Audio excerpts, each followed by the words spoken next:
Finally కనక మహాలక్ష్మి మాల very first time నేను వేసుకున్నాను అనమాట ఇన్ని ఇయర్స్లో.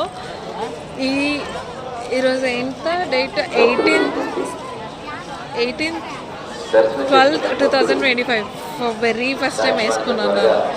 ఇన్ని ఇయర్స్ వస్తున్నాను, ఇన్ని ఇయర్స్ చూస్తున్నాను.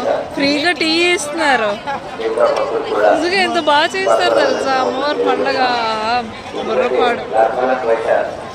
ఇక్కడైతే అస్సలు ఖాళీ ఉండదు. ఈవినింగ్ అయితే ఫుల్ లైట్ సెట్టింగ్ పెడతారనమాట. మీకు కనిపిస్తుందో లేదో తెలియదు, నేను తాగను కదా. నేను ధనుర్మాసం, నవరాత్రులు, కార్తీక మాసం no tea, no coffee, no drinks అవన్నీ. సో ఫైనలీ అమ్మవారు మాల వేసుకున్నాను. అస్సలు ఆవిడ అనుమతి ఉంటేనే వేసుకోగలం, లేకపోతే లేదు. I'm so blessed, I'm feeling like